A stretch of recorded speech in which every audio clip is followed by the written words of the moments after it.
están? Bienvenidos a una nueva entrevista de Nicole Rodríguez. Entre medio de la campaña electoral, están saliendo constantemente noticias de uno de los casos más polémicos y uno de los casos más importantes que han transcurrido a lo largo de estos años en el gobierno y que tiene que ver con el caso Fundaciones. Y uno de ellos, uno de los más relevantes también por el monto, tiene que ver con Procultura.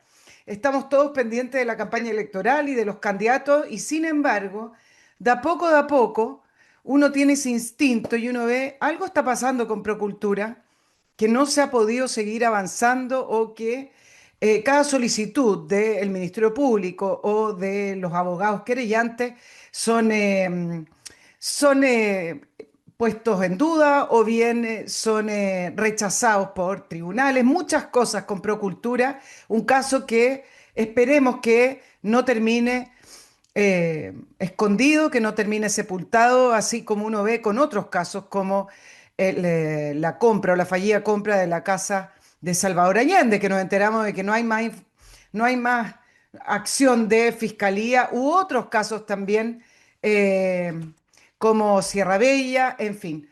Procultura engloba muchas cosas y para eso estamos con el abogado Pablo Tolosa, abogado querellante del caso Procultura, para poder también hacernos cargo de que este caso no quede en el olvido entre medio de la campaña parlamentaria y campaña presidencial, en medio de estas noticias en las cuales algo pasa con Procultura. Pablo, bienvenido a la entrevista de Nicole Rodríguez. Muchas gracias, Nicole, por la invitación. Vamos a ir al tiro, solo permíteme unos minutitos cortos para poder recordarles a los auditores Patreon, la plataforma que tenemos para poder mantener el programa al aire con sus aportes. Es una plataforma segura. Recuerde que está en dólares, pero el monto puede ser lo que usted pueda aportar. Y también invito a otras personas o recuerde, le apoya, que no cuesta nada, a través de Patreon buscando la entrevista de Nicole Rodríguez. Así como les recuerdo, cuando vean la entrevista, poner el dedito para arriba, porque esa es la manera también que YouTube nos tenga ahí en primera línea, como hemos estado, y nos tenga funcionando. Nicole Periodista Chile, @gmail.com, el mail del programa para que los auditores y auspiciadores se comuniquen con nosotros. Así como lo hizo Oxibiota desde el primer día y ya lo conocen varios, muchísimos lo han probado y yo les recuerdo, Oxibiota es un producto que elimina los malos olores y los elimina de raíz. ¿Por qué? Porque no es un spray, no es un perfume, no es una vela, no es un incienso. Es tecnología y es tecnología que funciona. Aquí en este sobre vienen varios sobrecitos con un polvo, usted los diluye en agua según las instrucciones y esa solución la vierte sobre el lugar que sale el mal olor. Puede repetirlo según sean las necesidades, pero lo que hace Oxibiota es matar las bacterias que producen el mal olor y al matar esas bacterias, la materia orgánica ya deja de putre- seguir funcionando a través de esos gases que produce el mal olor. Entonces, mate las bacterias que producen el mal olor a través de la descomposición, a través de Oxibiota, www.oxibiota.cl y método EVE.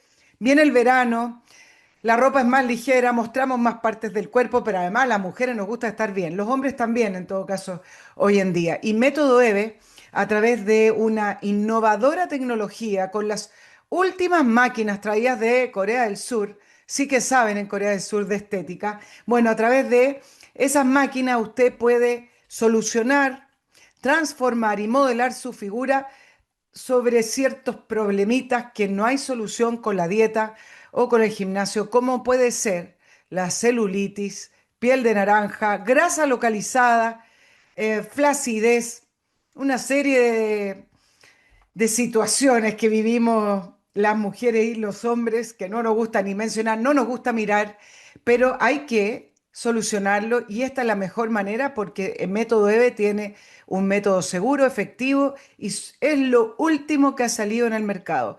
Sede en Concón, en Vitacura y ya está abierta la sede de Los Ángeles. Así es que allá en el sur aprovechen de visitar los centros de estética de Método EVE, contacto arroba métodoeve.cl. Pablo, de lleno a tu entrevista, porque vengo siguiendo el caso de Procultura, digo, momentito, algo está pasando acá. Estaba avanzando Procultura, se ha conocido mucha información, cambian en los tribunales, le dan la razón a Claudio Rego, lo cambian a Santiago y de a poco uno ve que se está haciendo cuesta arriba poder pedir el desafuero de Claudio Rego, poder pedir que se abran las cuentas bancarias y una serie de cosas. ¿Qué está pasando con Procultura, Pablo? A ver, mira, en primer lugar, Nicole, Procultura tiene varias aristas, porque uno se concentra generalmente en el caso Procultura de la región metropolitana, por ser el más grande, de monto. Procultura parte hace ya 2 años, eh, cuando nosotros presentamos la primera querella en el caso de pintura de fachadas en Antofagasta. La fachada más cara de la historia, 200 y tantos millones, Solo creo que 162 millones. igualable a la Capilla Sixtina. Creo que por ahí Era como la andamos, Capilla de Sixtina, exacto. creo que más o menos por ahí el monto. Eh, y ese producto de esa querella que presentamos, nosotros habíamos presentado primero, acuérdate, la querella por Democracia Viva, un poco meses antes. A raíz de esa situación de Democracia Viva, nos llegan algunas informaciones por parte del gobierno regional de Antofagasta, de funcionarios del gobierno regional de Antofagasta, de esta situación de procultura del famoso convenio de las pinturas fachadas. Nosotros interponemos la querella y producto de eso nos empiezan a llegar información que Procultura tenía distintas situaciones en otras partes del país. Eh, y así llegamos a 7 regiones en las cuales Procultura tiene distintos convenios. Eh, Valparaíso, Santiago, Concepción, Ñuble, eh, Punta Arena, Puerto Montt y en el caso de Antofagasta. A raíz de esa situación, en primer lugar, a nosotros nos parece, y fue la primera petición que hicimos, fue, nosotros nos empezamos a ir querellando en cada una de estas. De acuerdo a la solicitud que hicimos en el tribunal, ante el Fiscal Nacional tiene la facultad de agrupar estas causas. Nosotros le solicitamos al Fiscal Nacional que por lo menos la investigación la llevara un solo fiscal, porque se estaban realizando diligencias en distintas regiones y muchas de esas estaban, sin perjuicio de que la Fiscalía nos señalaba que estaban todas coordinadas. Obviamente había un problema desde el punto de vista de la ejecución y procedimiento. Perdona ahí, te voy a hacer un paréntesis, Pablo. Es que la manera en que se investiga determina los resultados, porque cuando no se investiga como un todo, uno no llega al fondo. Mientras tú me estabas explicando esto de separar las causas, recordaba un poco lo que se habló con respecto al 18 de octubre. Si cada quema del metro se investiga como un individuo o un grupo que fue y lo quemó, bueno, nunca se va a llegar al fondo. A lo mejor algunas condenas particulares, pero no se llega al fondo para saber si hubo lo más importante, si hubo coordinación, dinero y recursos y una planificación para quemar el metro. Entonces, es importante cuando hay causas que se repiten el tener un criterio en que reúna todo, ¿no es cierto? Los casos. No, no es tan menor el tema. No, exactamente, a raíz de eso fue que nosotros le solicitamos al fiscal nacional en una reunión que aplicara su facultad del artículo 19 de la ley orgánica y él determina agrupar todas las causas de procultura primero en el fiscal Palma en Aysén. Producto de la situación del fiscal Palma, que aparece en los Mosilla. llamados chats de Hermosilla, cambia al fiscal Palma y pasa al fiscal Cooper. El fiscal Cooper empieza a realizar una serie de investigaciones hasta que se genera la situación de Josefina Uneus, en el cual el fiscal Valencia determina quitarle la causa al fiscal Cooper y dársela al fiscal Castrovecchio. Juan Castrovecchio fue el fiscal regional de Antofagasta, es decir, fue el primero que investigó nuestra querella y agrupar y llevarse todo esto. Ahora, hay varias cosas, Nicole, que acá llaman poderosamente la atención. Primero es que el tiempo. Como te decía, mira, esta causa la presentamos pocos meses después de Democracia Viva. En Democracia Viva ya se acusó, estamos pronto, el 17 de noviembre, si no me recuerdo, está ya la preparación del juicio oral, es decir, ya estamos en la etapa final. Logramos el desafuero de Catalina Pérez, han estado en prisión preventiva, y en el caso de Procultura no se ha formalizado a nadie. 2 meses después que partió Democracia Viva. Es decir, ha habido una lentitud evidente. Y por otra parte, este cambio de fiscal, recordemos que el fiscal Cooper, en una declaración después que termina cuando le quitan la causa, él dice que tenía lista la formalización de 14 personas de la cúpula Procultura. Uno puede decir, bueno, quizás estaba picado y por eso dijo, pero la verdad es que meses antes, un periodo antes, el fiscal Cooper había solicitado en forma absolutamente secreta medidas cautelares personales respecto a estas 14 personas. ¿Y cuáles eran? Órdenes de arraigo. De hecho, ni siquiera las personas sabían que tenían órdenes de arraigo. Entonces, obviamente, tú haces un match entre, bueno, se había solicitado antes orden de arraigo y él estaba hablando que iba a formalizar hasta mismas 14 personas, era obvio. ¿Incluía al gobernador Orrego o no? No, eran las 14 personas de la cúpula Solamente de de Procultura. todo lo pro Claro, cultura. Pablo, pero queda la noción, por lo menos en mi caso, que sigo este tema de Procultura de cerca, porque uno dice, por la experiencia que hay en Chile, esto está demasiado cerca del presidente, está demasiado cerca de muchas personas poderosas, va a ser difícil, esa es mi hipótesis. Bueno, Y la pregunta es, en la noción que tengo, es que sacan al fiscal Cooper y se debilita la causa. a ver, en primer lugar, cuando sacan al fiscal Cooper, esta es una investigación que tiene alrededor de 70.000 hojas, más o menos. Cuando sacan al fiscal Cooper, el fiscal Castrovecchio, yo tengo muy buena impresión de Juan Castrovecchio, yo lo conozco de hace muchos años, dice, bueno, obviamente, hablamos y me dice, bueno, necesito un tiempo para poder estudiar la causa. A lo menos son 70.000 hojas, él había partido conociendo al principio, entonces había mucha información que no tenía. Ahora el tiempo empieza a pasar, nosotros nos empezamos a preocupar y yo ya en una última entrevista que me acuerdo haber salido en un diario en la tarde, digo que a mí ya me parece que excesivo el plazo que llevábamos, por lo menos para formalizar a las personas de Procultura. Acá hay evidencia que, por lo menos si uno lo ve en forma aislada, en cada una de estas situaciones hay algo que es absolutamente anormal. En el caso de Antofagasta, el valor del metro cuadrado es irrisorio, pero además, cuando ellos hacen la presentación, dicen que van a tener una utilidad alrededor del 20%. Oye, me encantaría, no sé qué empresa en Chile puede decir, voy a hacer un negocio cuya rentabilidad va a ser 20% de la utilidad, y además no pongo ni uno, porque el gobierno regional le pasa, yo presento el proyecto, me pasan toda la plata, y sobre esa plata tengo un 20% de utilidad. Eso no ocurre en ninguna parte y por tanto además un trato directo. En el caso de Santiago, que es que involucra al gobernador Orrego, este es un programa que se denomina Quédate, que es de prevención del suicidio. La verdad que Procultura no tiene nada que ver con el tema de prevención de suicidio, salvo que Alberto Larraín es psiquiatra, pero no tiene nada que ver. Ellos se dedican a otra cosa. Lo de Procultura no es más que un broker. Y eso es así, es decir, y lo sabía perfectamente Orrego. Orrego sabía que aquí Procultura no iba a dar ningún servicio. Lo que hacen es, le pasan 1.600 millones, que además, como lo dijo la Contraloría, lo meten a un depósito, cosa que no se puede, es decir, están rentabilizando con platas del fisco.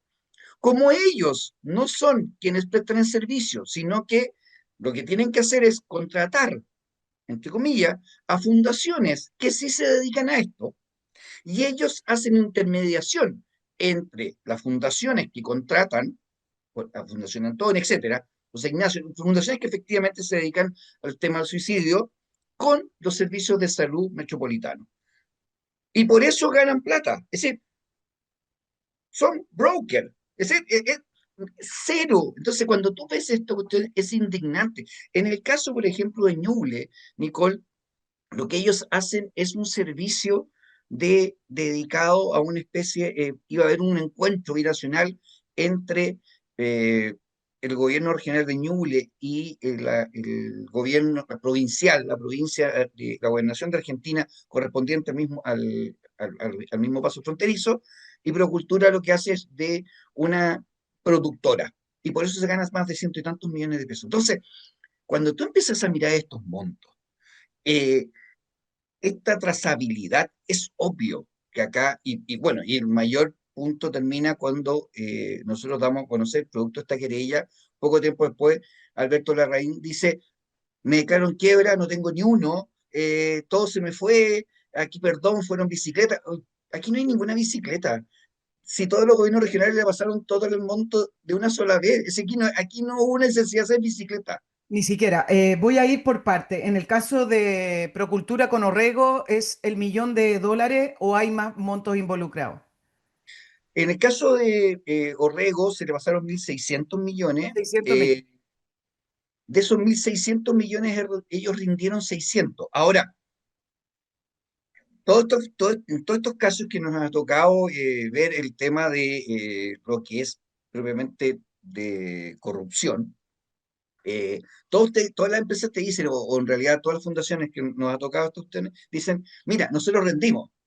Sí, ustedes rindieron, pero veamos qué rindieron de esos 600 millones y en qué se gastaron los 600 millones, porque al final uno se da cuenta que estos 600 millones o todos los fondos se los destinan simplemente a sueldos de ellos mismos. Es decir, pero ya, dale el beneficio de la duda que ellos rindieron 600. Hay 1.000 millones que nadie sabe dónde están. Y esa es la realidad. Nadie sabe dónde están. Vamos a ir a eso. ¿Qué pasó con el alzamiento de las cuentas bancarias, Pablo, en el caso del gobernador Orrego y en el caso de Pablo Larraín? O si hubiera a lo mejor un tercero, un testaferro o alguien que está haciendo de enlace para guardar ese dinero. ¿Cómo es la ruta del dinero? Estoy hablando específicamente de Claudio Orrego, porque el monto individual en esa trama es mayor a otros. Todos son importantes. Pero ¿cómo es la ruta del dinero ahí? Y si es que ¿cómo ves tú el que te permitan el alzamiento del secreto bancario? Y lo otro que te aprovecho de preguntar todo, porque la gente acá en mi auditorio me hacen varias preguntas también con este caso que nadie quiere que termine ahí sepultado. ¿El alzamiento del secreto bancario solo por una cuenta que tú pides o se puede pedir por cualquier cuenta o todas las cuentas del personaje en cuestión? Por ejemplo, Claudio Rego. A ver, ya la fiscalía, en el caso del fiscal Cooper, había pedido el alzamiento de las cuentas corrientes de la gente de Procultura. Eso está en la carpeta dentro de las 70.000 hojas. Eh, Producto de la investigación que sigue realizando la Fiscalía, llega a la conclusión, y esto es de público conocimiento, que no estoy comiendo infidelidad respecto del tema, de la información, eh, que eventualmente habría que volver a levantar el secreto de las cuentas bancarias respecto de ciertas personas de Procultura, respecto de, obviamente, el gobernador de Orrego y respecto de una empresa de turismo nueva que sale al amparo de esta nueva investigación. Eh, Oye, increíblemente, porque esto es increíble, ¿ah? El Tribunal de Garantía de Antofagasta no da lugar a esa medida. Si tú la analizas, todas las solicitudes anteriores de apertura de las cuentas corrientes venían bastante menos fundamentadas que esta última. Y esta última dicen, no, no le damos posibilidad de la apertura de cuenta corriente. Esto significa que ya perdimos, que se pierde la trazabilidad, porque acá lo importante no es solo, Nicole, acreditar el delito, que es súper importante y que yo creo que está súper acreditado. Lo que es importante saber es dónde terminaron, dónde fueron a parar los 1.000 millones. Aquí no es poca plata, entonces hay que ver dónde está esa plata. ¿A qué Y para atribuyes, eso es fundamental. a qué atribuyes que no te permitieron este último alzamiento bancario? No tenemos no se me ocurre cuál es la razón, porque además no solo no permitieron el alzamiento de la cuenta bancaria de la gente de Procultura, de la fundación, pero además también en el caso que, todo esto va súper relacionado, eh, en el caso de Antofagasta, porque va en la misma petición, en el caso de Antofagasta, a raíz de que se imputan a nuevas personas, aparece nueva información. Y el fiscal Ríos lo que solicita es que el fiscal Ríos es el que lleva entre comillas, más la causa, porque es de alta complejidad en este caso, eh, solicita la incautación de computadores, no sé, cosas que ya se habían otorgado al principio, pero como aparecieron 5 personas nuevas, bueno, necesita ver esto. Y también el Tribunal de Garantía de Antofagasta le dice que no. Entonces, ya, ya esto parece, cuando tú, lo que tú dijiste, esto ya parece bastante extraño. Eh, a mí es decepcionante la actitud que ha tenido, por ejemplo, el Consejo de Defensa del Estado. El Consejo de Defensa del Estado, que se supone que está creado para resguardar los fondos públicos, eh, yo no tengo cuestión que ellos puedan señalar, mire, sabe que de acuerdo a los antecedentes no me voy a querellar en contra de Claudio Rego. Ahora, ni siquiera Claudio Rego, ¿ah? Querellate contra Procultura. No, no lo voy a hacer, sigo manteniendo la querella original que fue, no es más que casi una copia de la que presentamos nosotros, porque esta es de hace mucho tiempo atrás. Eh, Ahí ya uno puede discutir, pero además el Consejo del Estado viene y hace una conferencia de prensa diciendo que ellos no se van a querellar en contra de Claudio Rego porque no encuentran mérito, no encuentran delito. Nicole, eso nunca ha pasado en la historia del Consejo del Estado en Chile. Es decir, ojalá que muchas personas que fueran investigados y que el Consejo del Estado tuviese la posibilidad de querellarse salga diciendo, mire, sabe que no encontré delito, no me voy a querellar. Eso no ocurre nunca, es evidente. Y en eso yo creo que es importante saber de quiénes consejeros votaron a favor y quiénes votaron en contra. Porque primero le dieron un argumento a la defensa de Claudio Rego en el desafuero cuando se veía en la Corte de Santiago. Es decir, mire, el veo cantado. Lo primero que va a decir Ciro Corombara, mire, el Consejo determinó que no. Bueno, el Consejo es un ente, y bueno, y si es así, es importante que la ciudadanía sepa quiénes votaron a favor, si fue unánime. Y si nosotros creemos que hay antecedentes suficientes para el desafuero, si se otorga el desafuero, van a renunciar inmediatamente todos ellos, porque aquí la falta es gravísima. Porque no se la pueden llevar, esto nunca ha ocurrido. El Consejo del Estado no es un ente que esté establecido en la ley para determinar quién comete delito o no comete delito. Tiene santos en la corte, Claudio Rego, ahí en Consejo de Defensa de Estado, o Larraín también.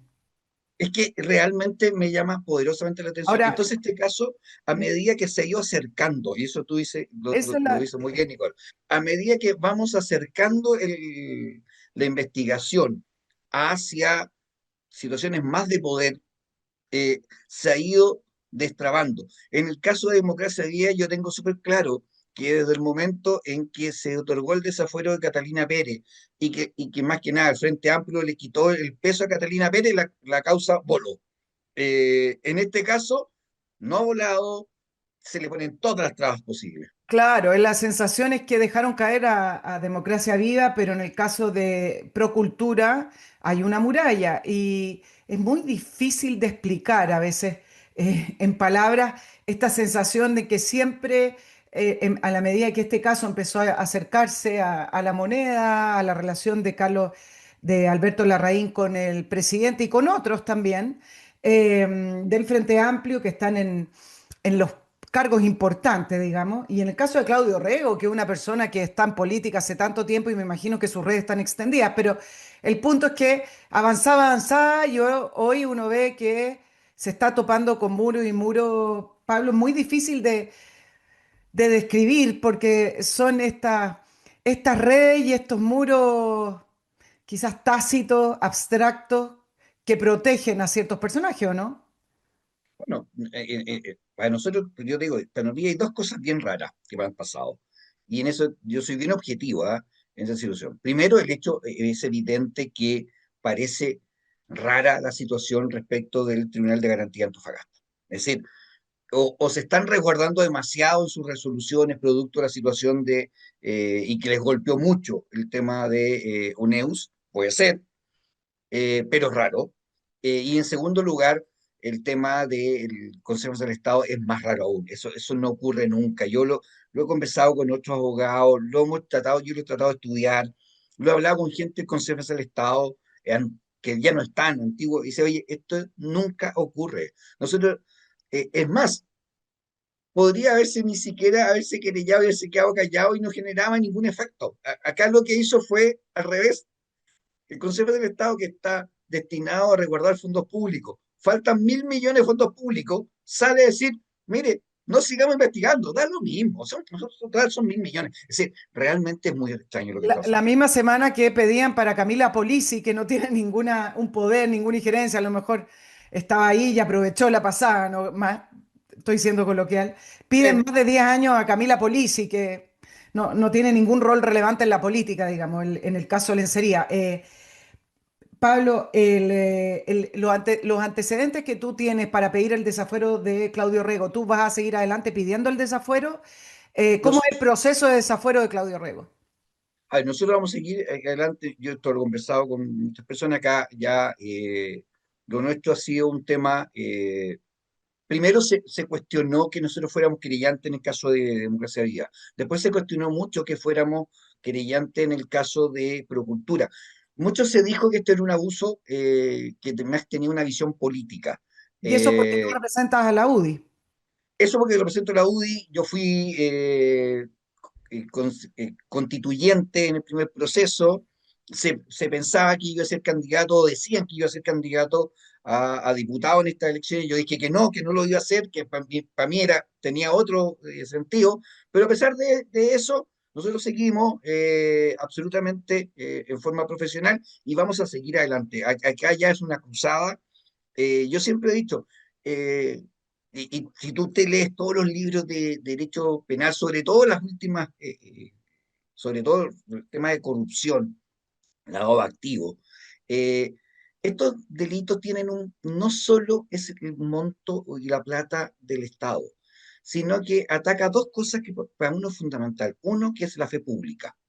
La gente empieza a cada vez confiar menos en las instituciones, termina este tema de que se vayan todos. Y por tanto también esto ataca directamente a la democracia. Acá hay que entender que está en juego la democracia. Y por eso no vamos a dejar a esta situación. Yo así lo he hecho presente en todas las conversaciones que hemos tenido con la Fiscalía. Eh, yo he ido a todas las audiencias que hay, acompañado todo lo que hay que hacer. Estoy detrás de la Fiscalía en lo que se requiera, porque creo que efectivamente acá está en juego gran parte de la fe pública, está en juego la democracia. ¿Y por qué?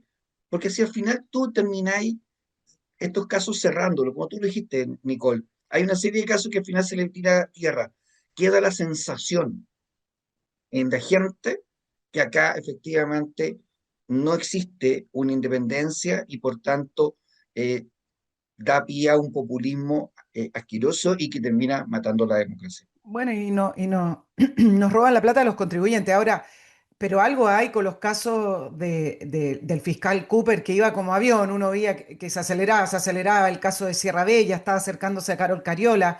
Se estaba acercando y estaba investigando el caso de la casa de Salvador Allende. Estaba en Procultura y uno ve que había una intención de llegar a la verdad o de seguir adelante. Lo sacan al fiscal Cooper del caso Procultura y se empieza a desinflar todo. Ahí hay algo, yo no lo puedo explicar, tendría que preguntarle a él, pero a lo mejor tú tienes esa sensación y la compartes conmigo y desde el punto de vista por ser querellante, de algo pasa con los casos de el fiscal Cooper que venían avanzando, se venían acercando y resulta que se acercó mucho, parece, y se empiezan a desinflar.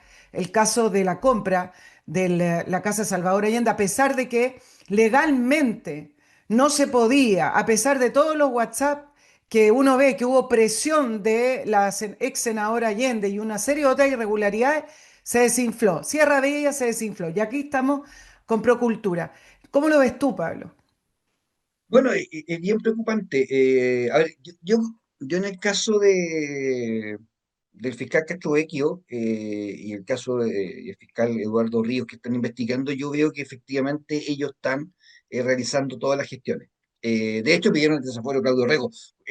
Cuando se pide el desafuero de Claudio Rego, yo entendí que era una maniobra muy peligrosa desde el punto de vista de la investigación. Porque dije, aquí va a pasar algo. Es decir, es evidente que cuando se solicita el desafuero de Claudio Rego, eh, en derecho procesal penal se habla de uno de los principios de la igualdad de armas, Mm.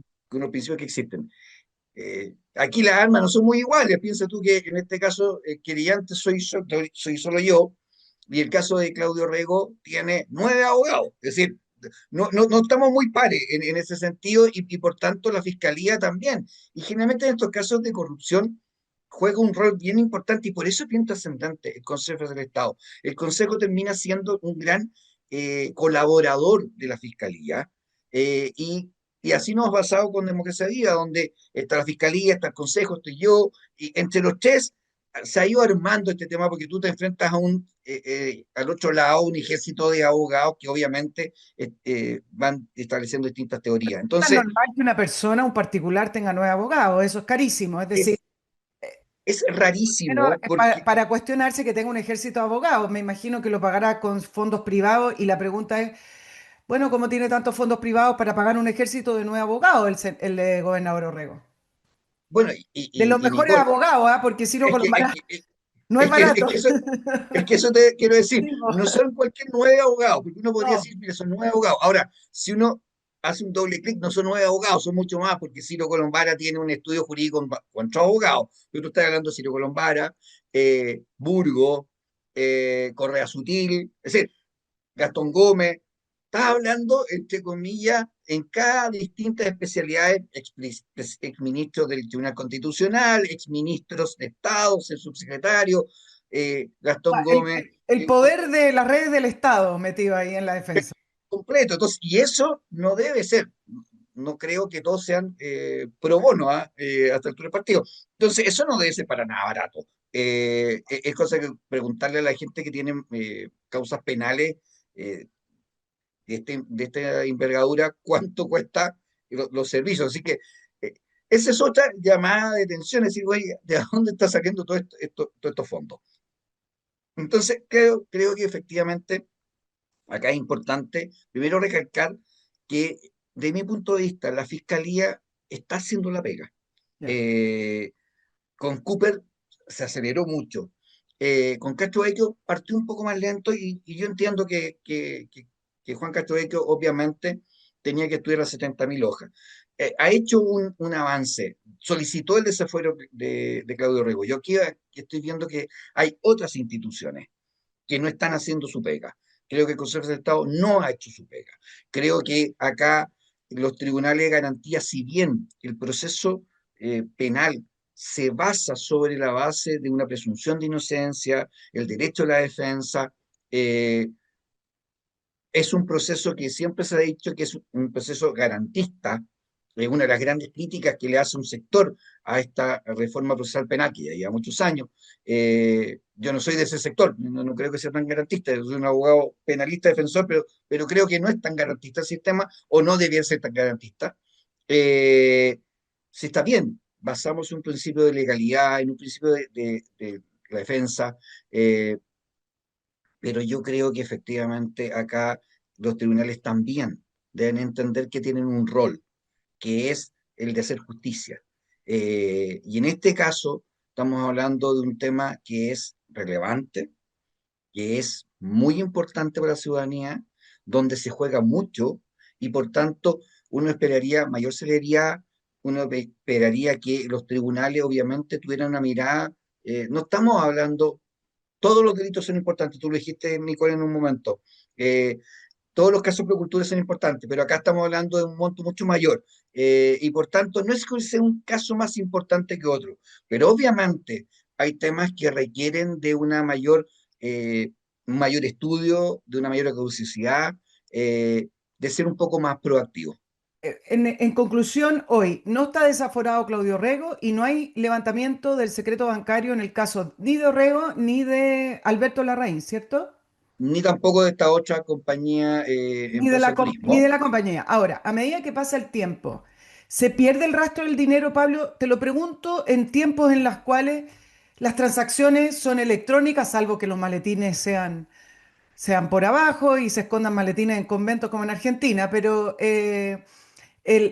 si las transacciones, por pequeñas que sean, para poder disimular montos grandes, son electrónicas y se puede seguir el rastro, a medida que pasa el tiempo, ¿se tiende a perder ese rastro? ¿Se diluye? No, No, pero es más difícil hacerlo, ¿ah? Es más difícil porque tú tienes que hacer piensa que una de las típicas formas de lavado que uno estudia en los distintos, bueno, los tratados internacionales también lo hablan, así, la dogmática, una de las cosas típicas es que tú vas a una cuenta, sacas plata en efectivo, entre comillas, y ahí mismo, en ese mismo acto, eso lo depositas en distintas cuentas más chicas, de distintas personas. Entonces vas diluyendo, es una forma que se tiene. Ahora, ¿cómo tú puedes determinar? Bueno, tienes que ir específicamente, ver cuándo se sacó esa plata, en qué cajero fue o en qué Claro, sucursal, y ver si en esa sucursal los montos fue de depósito, porque ahora poca gente deposita en efectivo, entonces ciertos montos en efectivo se hicieron en otras cuentas y esas cuadras. Entonces, no es fácil, no es un tema de fácil de dilucidar. Acá también la PDI ha hecho un trabajo importante en este tema. Nosotros una de las primeras cosas que le preguntamos cuando partió este tema eh, al fiscal Valencia era cómo se iba a lograr, porque veíamos que esto iba a ser mucho más grande de lo que en un principio se determinaba. Con el fiscal, tanto el fiscal Valencia como Eugenio Campos, que el encargado del Departamento de Lavado Activo y Corrupción de la Fiscalía, hicieron un trabajo con distintos, lograron unificar un equipo de la PDI para todo esto. No es fácil. Es la trazabilidad de los fondos no es para ti. Estamos hablando tú claro. tocaste democracia viva, pero cultura, y después hablaste de la Camila Polisi. Nosotros tenemos una querella también, acuérdate que está el caso de Ancalao Claro. en Puerto Montt. Bueno, Es decir, a es monto bastante menor extenso. se hace un poco menos engorroso. Yo entiendo que a mayor monto se puede ir diluyendo, pero al Capone lo tomaron por impuesto. ¿Qué pasa, por ejemplo, en el caso de las declaraciones de impuestos de Claudio Rego o de Alberto Larraín? Y en el caso de las declaraciones de impuestos, aunque sea una fundación, es decir, ¿qué pasa con el Servicio de Impuesto Interno? A los contribuyentes, en los últimos tiempos, han estado encima pidiendo certificados, pidiendo que puedan justificar compras de autos, yo lo sé, por personas que no tienen grandes ingresos y encima el servicio de impuesto interno. ¿Qué pasa con el servicio de impuesto interno si está encima esta persona o de la fundación? Bueno, en este caso, el Servicio de Impuesto Interno no ha estado, no es parte de la investigación, quizás centrado específicamente en el caso de lo que es la fiscalía, los querellantes, respecto al caso de Procultura. Y estamos recién en la etapa, y yo creo que ya, eh, yo espero, Nicola, realmente que ya se tome una decisión rápida, oportuna, de eh, agrupar, porque si bien es cierto, todas las causas están siendo investigadas por el fiscal Castro Vecchio, no están en sí agrupadas. Mm. Yo creo que ya hay una decisión en este momento que deberían agruparse todas. Eh, Antofagasta y SC, por ahí partimos. Pero el lugar me es indiferente a tanto del partido. Debieran agruparse y en segundo lugar se ya debería tomar la decisión de formalizar a la cúpula, a los 14 de Procultura. Creo Pablo, que es inaceptable que a esta altura del partido, eh, habiendo en 7 regiones de investigaciones, donde la cantidad de fondos que se han ido son gigantescos, Alberto Larraín siga libre, caminando y que nadie diga absolutamente nada. Creo que ya, después de 2 años, creo que ya es tiempo suficiente de formalizarlo y obviamente por la reiteración de delitos de fraude al fisco, los montos involucrados debiese estar en prisión preventiva. y tiene orden de arraigo, puede salir del país. No, en estos momentos tiene orden de arraigo. Ya. Debiese tener orden de arraigo, porque acuérdate que fue Sí. solicitada en forma preventiva, eh, pero si uno empieza a mirar los tiempos, esta medida de orden de arraigo es una orden de arraigo eh, bien especial, porque sea sin la notificación de la otra persona y que solamente dura por 60 días y llegados a los 60 días se termina por el solo Ministerio de Ley. Yo creo que ya estamos cercanos a los 60 días. Ahora, si ya Alberto Larraín se llega a escapar del país, ya, ahí ya, ese ya sería Claro, ahí sumo. hay que poner en vez de orden de arraigo, orden de captura internacional. Pablo, en el caso, tú hablas siempre de la cúpula de Procultura y me nombras alrededor de 14 personas. Sabemos el tema de Claudio Rego con más de $1 millón pasado a trato directo. Y la pregunta tiene que ver con que, por qué el énfasis y el eje está en estas personas de Procultura que reciben el dinero y no siempre en las autoridades. No digo que la gente de Procultura sea inocente, lo que estoy diciendo es que quien maneja fondos públicos tiene mayor responsabilidad que un particular que recibe esos fondos. Entonces, la investigación se concentra en Alberto Larraín, todo, pero él hizo lobby, él extendió su red y le pasaron la plata. ¿No te parece que la mayor responsabilidad de las autoridades que le pasaron esa plata y en esa línea es por qué no todos están siendo investigado o avanzada en su investigación como Claudio Rego, que fue más evidente? A ver, todos los gobernadores están siendo investigados, Todos. todos. Ya. De hecho, están todos en calidad de imputados. En el caso, por ejemplo, de Antofagasta, hay varios imputados que son parte del gobierno regional, igual que en el caso de Ñuble. Eh, Ocurre lo siguiente, Nicole. En el caso de los gobernadores, y es un tema que la gente, quizás los auditores no lo saben, ¿ah? Los gobernadores, al igual que los parlamentarios, gozan de fuero. Mm. Por tanto, obviamente, para poder, tú lo podrías formalizar igual siempre y cuando tú no le quieras pedir medidas cautelares muy intrusivas. Pero si tú quieres pedirle medidas cautelares más intensas, de mayor intensidad, necesitas hacer un desafuero. Y eso fue lo que se hizo con Claudio Rego.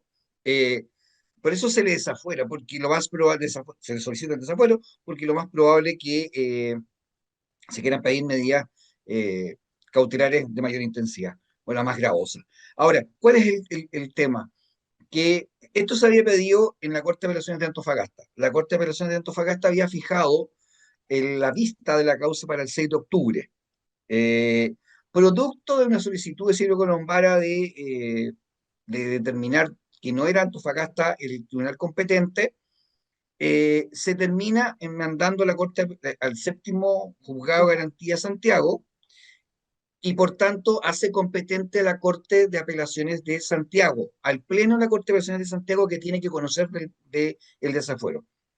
La experiencia que hay es que obviamente es mucho más rápido la Corte de Apelaciones de Antofagasta, no porque los ministros sean más ágiles, sino porque tú tienes que obviamente tratar de, en un pleno, porque esto se ve en el pleno de la Corte, tienes que tratar de juntar a la mayoría. Y no es fácil, porque en una corte, en el caso de Antofagasta, son 7 ministros. Por tanto, juntar a los 7 ministros en un momento es mucho más factible que los 30 y tantos ministros de la Corte de Apelaciones de Santiago, que muchos están en distintas funciones, es mucho más grande la jurisdicción y por tanto también nosotros esperamos que ya habiéndose resuelto el tema de la competencia del, por lo menos por ahora, del séptimo juzgado de garantía de Santiago, eh, se haga la presentación, ya se envió, y que el Pleno de la Corte de Apelaciones de Santiago inicie el proceso y fije la audiencia para el desafuero de Claudio Rego. Es común, es normal que un abogado defensor pueda escoger el tribunal que vea su causa. Nada. Ojalá tuviéramos toda la posibilidad de poder determinar cuál es el tribunal. Mira, acá es bien ¿Qué especial, ¿ah? pasó, Pablo? Porque, Entonces, ¿qué pasa con la justicia? El abogado de Claudio Rego pide que cambien la causa y la cambian específicamente al tribunal que él solicita. ¿Quiénes están ahí? mira, el séptimo juzgado de garantía, esta fue una de las consultas que hizo durante el alegato el mismo fiscal Riva. ¿Por qué el séptimo? Porque la verdad es que uno podría elegir cualquier tribunal, podrían haber como 10 tribunales competentes en Santiago. Tú tienes el séptimo, por ejemplo, pero también podría ser el cuarto, que es referente al domicilio de Procultura, que era Las Condes, y por tanto ese tribunal puede ser competente. Las primeras diligencias se llevan a efecto en Pudahuel, por tanto estamos hablando que podría ser el primero, y así sucesivamente, es decir, de los distintos tribunales de garantía de Santiago que hay, cayó en el séptimo. Y la verdad que fue el mismo Ciro Colombara, el abogado de Claudio Rego, quien habla del séptimo, porque ahí se pidieron una diligencia, pero la verdad que se pidieron diligencias en distintas partes, en distintos tribunales. Entonces, ahora también, yo pensé, Claro. uno puede decir, uno podría ser más ingenuo, hasta tu partido, yo pensé que el séptimo juzgado de garantía de Santiago se iba como a trabar una contienda de competencias, y bueno, ¿por qué me toca a mí y por qué no a otro? Eh, pero la verdad que el juzgado de garantía de Santiago automáticamente dijo, sí, yo soy competente, eh, y por tanto ahora la causa está en el séptimo juzgado de garantía de Santiago. Ojo, que yo dije por ahora, porque efectivamente el fiscal tiene la posibilidad de solicitar la agrupación de todas las causas y por ende que se fueran todas a la primera, que es Antofagasta. Ahí habría que hacer una audiencia así. Porque mira, Nicole, puede pasar lo siguiente. Ponte tú que determine el fiscal formalizar a la procultura, a la cúpula procultura. Esto se repite en 7 regiones, por tanto, tú lo que tendrías que hacer es ir región por región, Claro. formalizando a cada una de estas personas, es decir, la vas a formalizar 7 veces. Eh, pero ocurre que para pedir medidas cautelares, una de las causas o una de las razones, uno podría pedir una medida, por ejemplo, de prisión preventiva, es la reiteración. Acá no hay reiteración porque cada uno es uno distinto. Todos tienen irreprochable conducta anterior, porque son todos distintos Claro, exacto. el monto son bajos, por tanto el perjuicio fiscal es bajo en viéndolos en forma individual. Por tanto, lo lógico sería, obviamente, que se agrupara, se pidiera una sola formalización, estamos hablando ahí de 7 u 8 delitos reiterados de fraude al fisco, de montos millonarios, y por tanto, obviamente, y en una sola región, Ciro Colombara lo dijo, voy a ocupar sus palabras. Es importante también ver el tema de la economía procesal, tanto de la justicia como de los involucrados. Yo diría que ocuparía lo mismo. Por economía procesal, oiga, si son los mismos personajes, hagamos una sola, grande, y avancemos más rápido. Pablo, hay algo que no me calza y perdón, te lo vuelvo a preguntar porque no entiendo cómo es que no hay un seguimiento o incluso del Servicio de Impuestos Internos. Claudio Rego le pasa a Alberto Larraín más de $1 millón y Alberto Larraín lo mete al banco.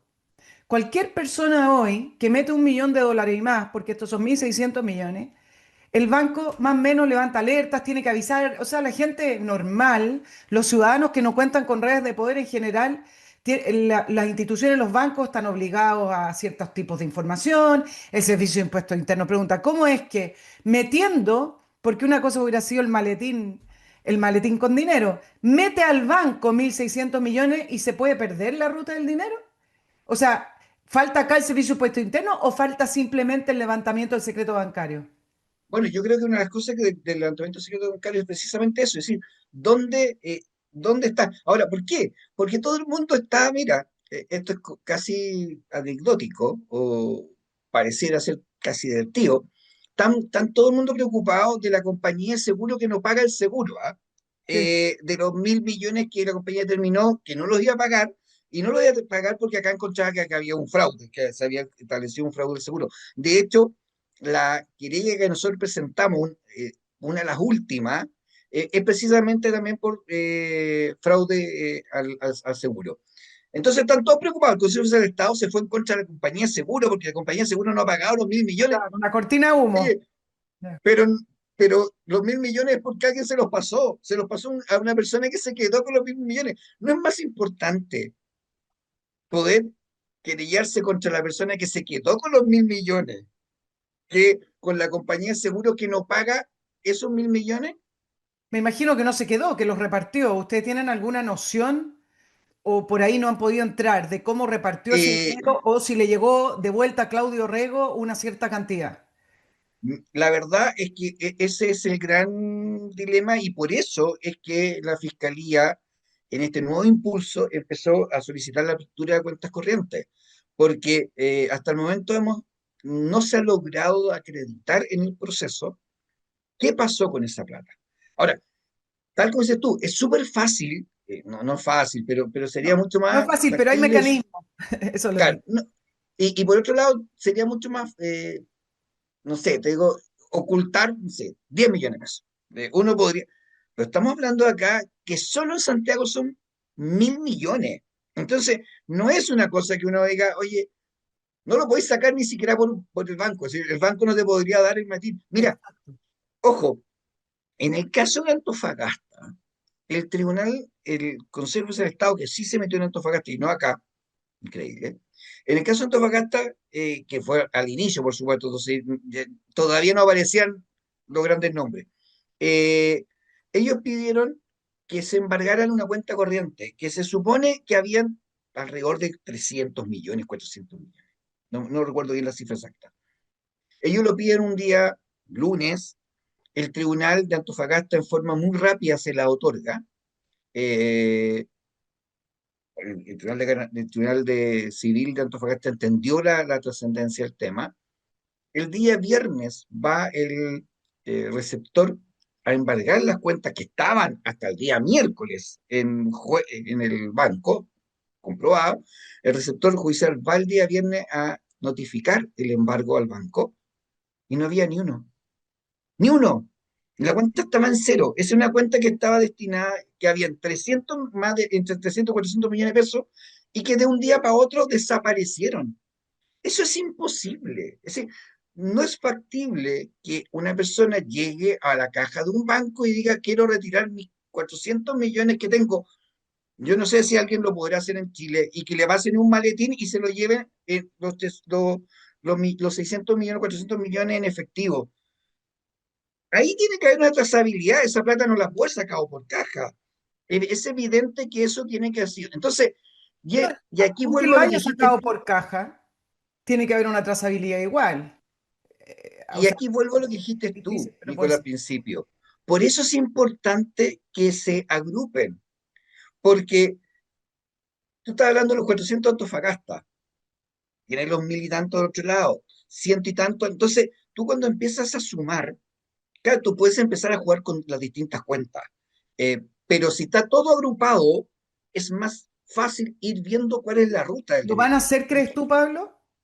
Sí, yo espero que la fiscalía lo haga. Yo, en realidad, en esto, esta última semana, a raíz desde que se produce el efecto de que la causa se trae a Santiago, solo la lista De de Claudio Rey. Procultura Claudio Rego, eh, Gore Santiago, eh, yo he estado, obviamente, estoy ayudando en todo lo que pueda a la fiscalía. Obviamente, creo que hay que salir de esta etapa, porque no ha sido fácil. La fiscalía eh, se lo trajeron a Santiago, le suspendieron primero la audiencia, ahora le dicen que no va a la apertura de cuentas corrientes, le dicen no a la incautación de una serie de elementos que eran necesarios en el caso de Antofagasta. O sea, obviamente aquí yo entiendo que la fiscalía no lo debe estar pasando bien.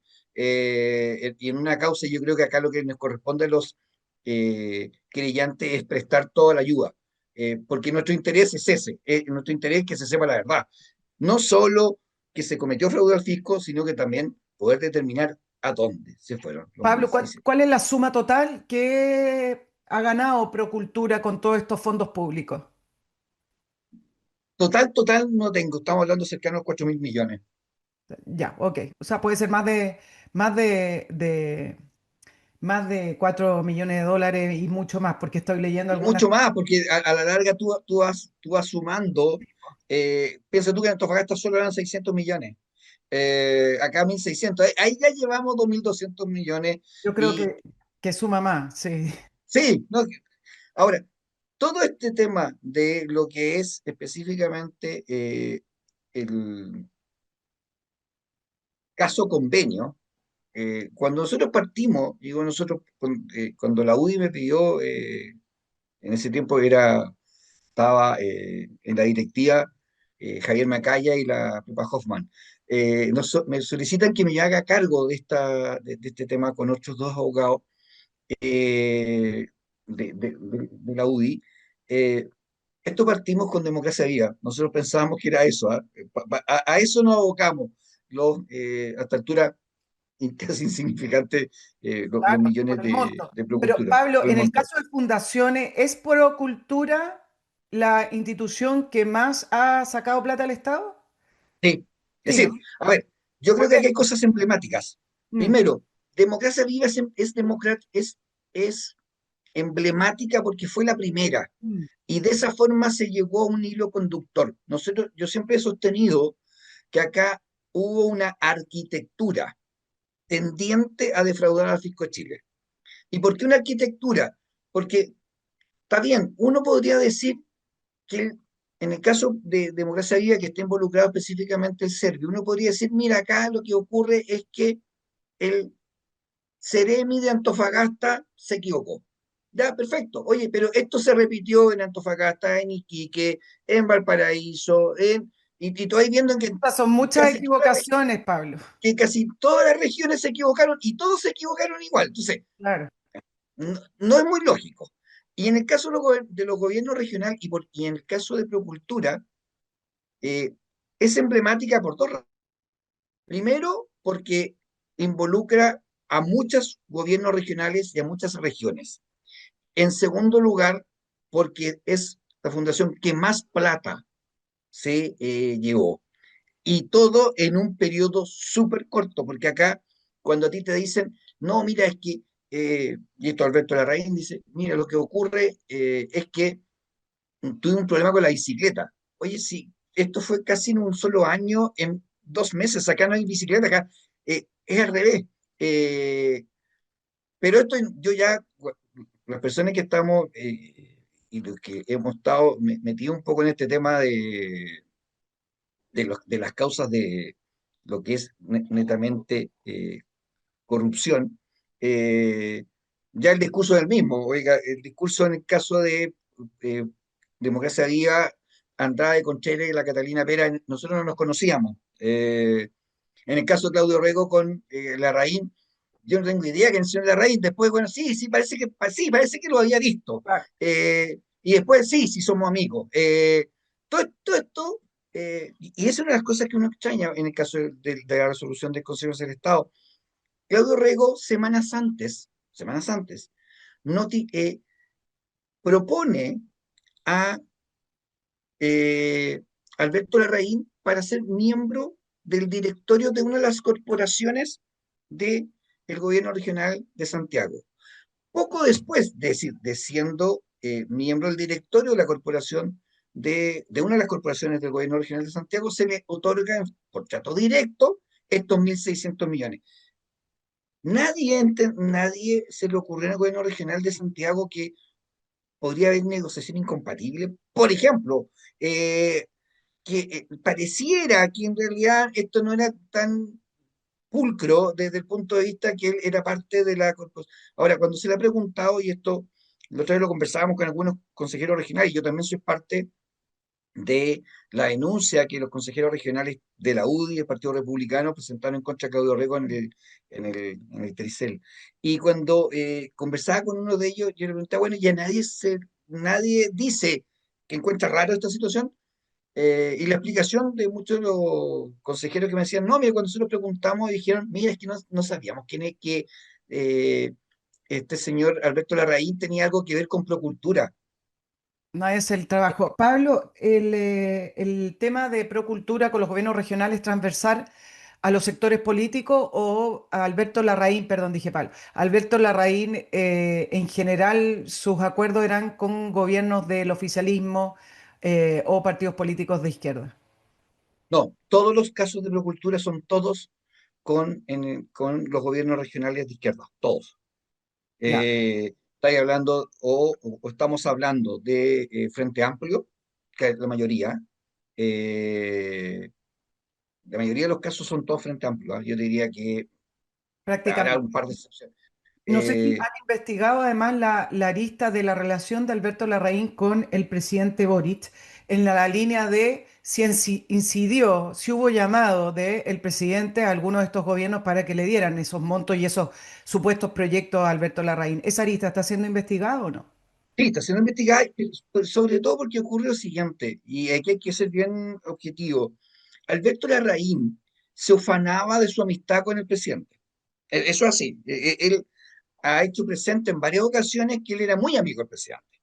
Eh, y así conversó, por ejemplo, con el gobernador Fría de Punta Arena, donde le decía, eh, la moneda está muy interesada en estas situaciones, hablé con el presidente, no te preocupes, lo hablo directamente. Y así en varias partes. Ahora, hay que determinar si eso es efectivo, si efectivamente Alberto Larraín eh, eh, habló con el presidente, si el presidente efectivamente habló con los gobernadores. Ahora, lo que sí es evidente que acá hubo una situación que es anómala, por lo menos anómala. Ocurre que durante un periodo determinado, y por esto es importante la trazabilidad quizá, hay un tiempo en que los gobiernos regionales, el primero y segundo año de los gobiernos regionales, eh, recién electos, nosotros estábamos en la convención, estábamos discutiendo en esa época sobre las autonomías regionales. Y los gobiernos regionales tienen ese año una ejecución hasta el mes de septiembre, octubre, paupérrima. La peor ejecución presupuestaria en la historia de nuestro país. Es decir, los gobiernos regionales no se estaba gastando nada. Y por otro lado está la discusión constitucional de darle más facultades. Nosotros decíamos, ¿para qué quieren más plata si a la larga ni siquiera se gastan lo que tienen en estos momentos?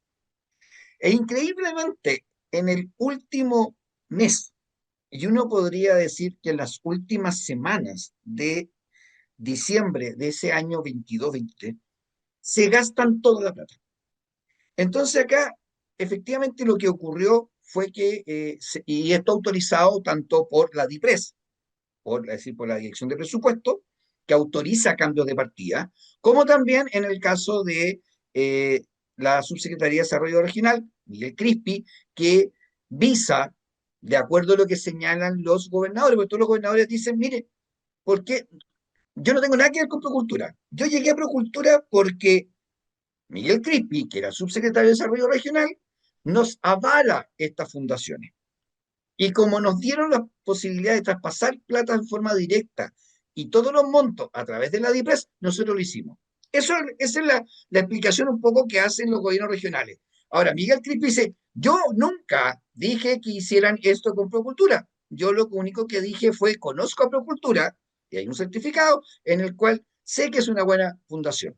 Y lo que dice, por otro lado, Javiera Martínez, que es la directora de presupuesto, es, mire, lo que yo hice fue autorizar el cambio, no que le entregaran toda la plata de una sola. Entonces, al final, aquí tú tienes la dirección de presupuesto, a la subsecretaría regional, de desarrollo regional y los gobernadores. Cada uno se echa la culpa entre ellos por qué ocurrió esta situación.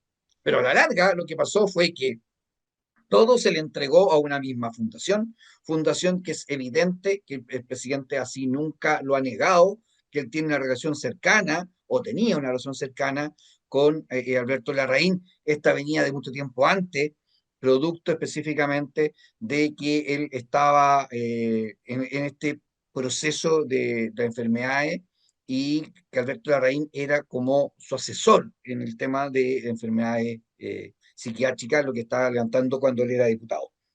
Pablo, difícil de probar, me imagino, esa arquitectura para defraudar al fisco que incluye a la directora de presupuesto, que incluye a Miguel Crispi.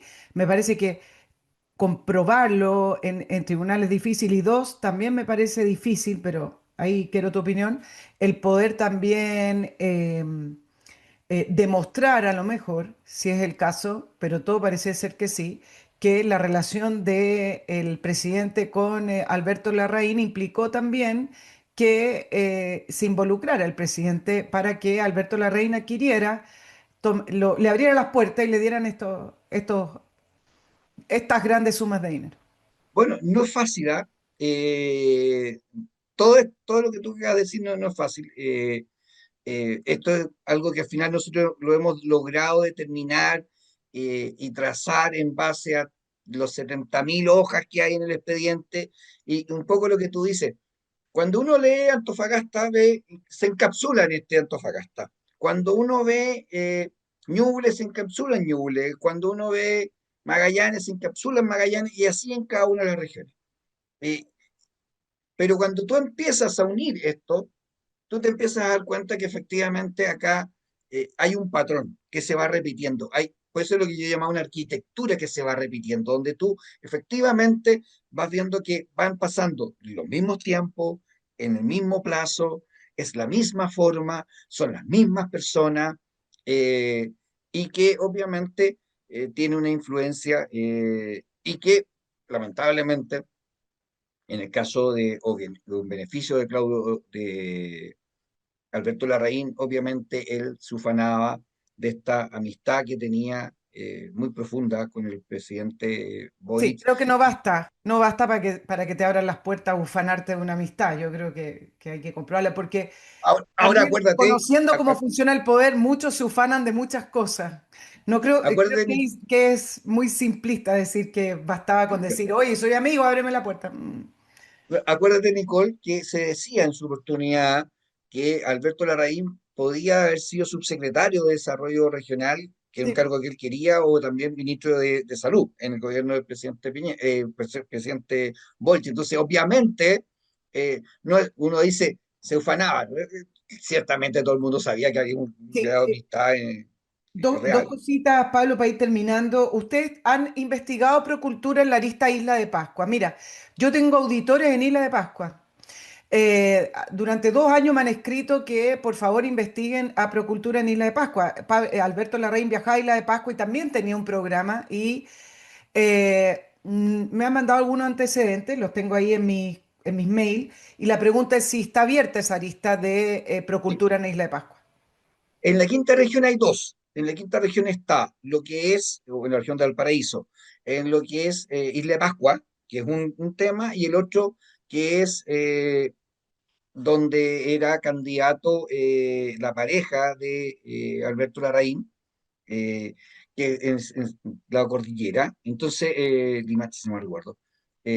Yo toda mi vida tengo confusión entre Villa Alemana y Limache, no sé por qué. Eh, Ni se parecen en realidad. Eh, pero en estas dos aristas que involucra el gobierno regional de Valparaíso, sí se está investigando, sí se están realizando diligencias, porque efectivamente, y por eso es importante, vuelvo, por eso es importante agruparla, porque al final cuando tú las agrupas, empiezas a ver que efectivamente había algo más. Hay un patrón. Pablo, con respecto a los fondos de Procultura, en algunas publicaciones de prensa se habla de que pagaban con estos dineros lo que fueron campañas políticas. Yo, cuando le empiezan a poner estos sustentos de campaña política, le dan como un argumento, así como que había que pagar algo. ¿Te parece que iba por ahí o simplemente enriquecimiento personal de todos quienes participaron de esto? A ver, yo creo que esto es solo a opinión personal, ¿ah?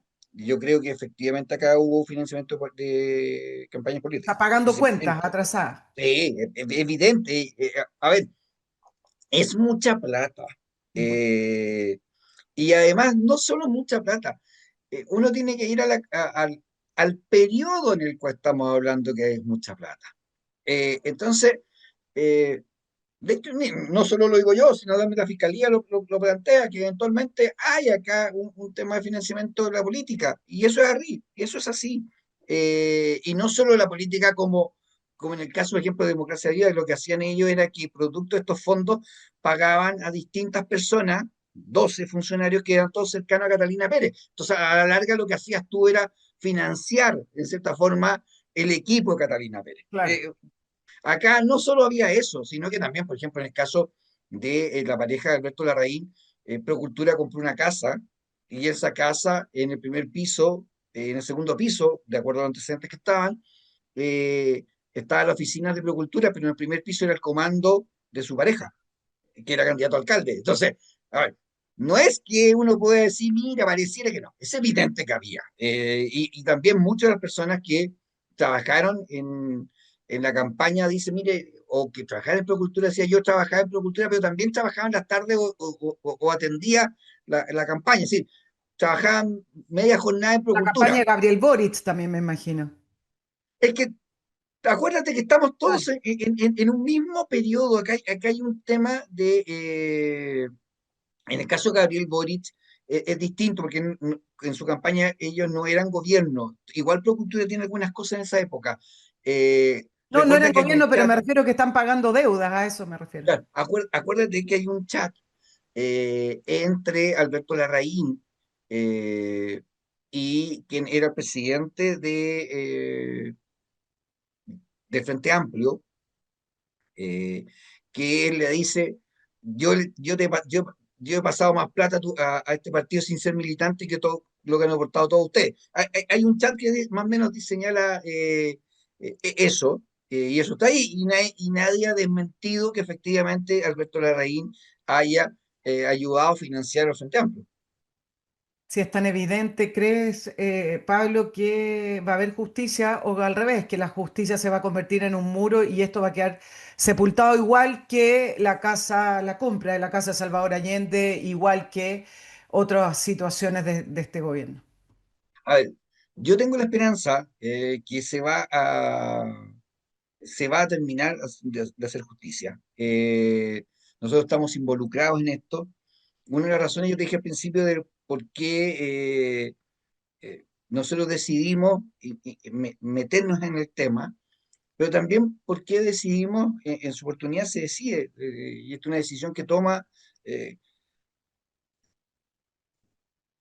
mismo momento en que el presidente de la UDI, Guillermo Ramírez, toma la decisión de bajar de Distrito 11 a Recoleta, nosotros también tomamos una decisión. Yo pude haber sido candidato a diputado por Antofagasta y quizás podía haber salido, ¿ah? Porque está en la causa allá y por lo emblemático del tema.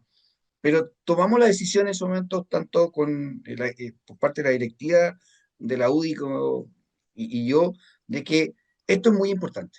Y hay etapas y etapas. Y para mí esto sí se ha transformado en un tema relevante.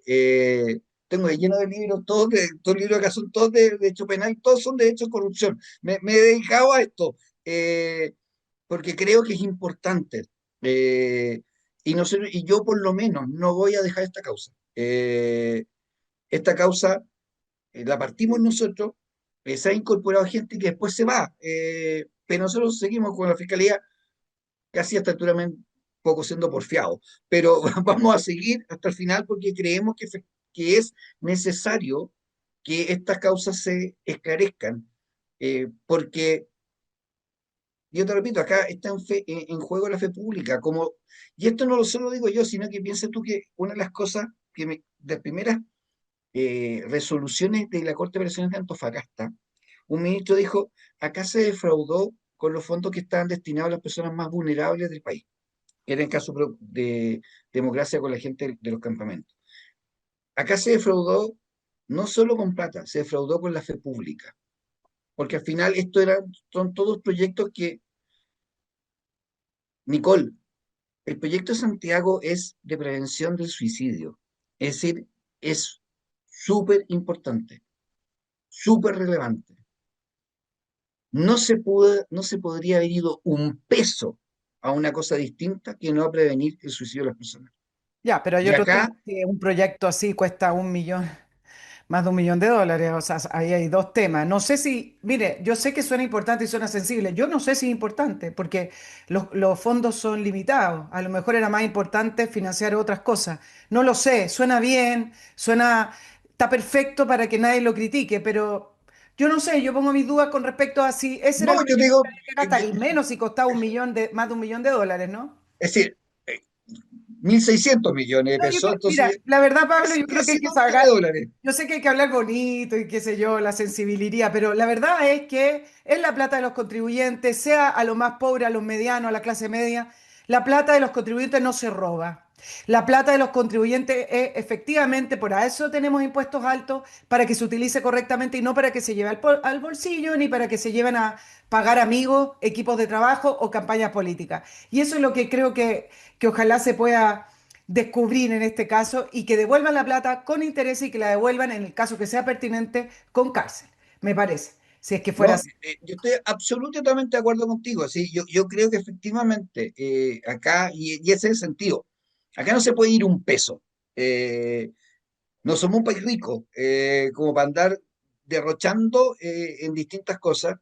Y al final acá ocurre lo siguiente, que proyectos que pueden ser buenos, proyectos que pueden ser beneficiosos, terminan absolutamente desvirtuados, porque al final tú te das cuenta que de los 1.600 millones eh, a un proyecto como Quédate, pareciera que quedaba bien poco. Yo creo que la mayoría no se quedó, Sí, esa es la verdad. claro, a Pablo Tolosa, abogado querellante del caso Procultura, gracias por estar por primera vez en la entrevista de Nicole Rodríguez y bueno, mucha suerte a derribar esos muros que de repente van saliendo como los juegos electrónicos. Sí. No, muchas gracias a ti por la invitación y encantado, cuando lo Para quieras. una futura oportunidad, les recuerdo el mail del programa, nicolperiodistachile@gmail.com. Nos vemos la próxima semana. Chao, chao.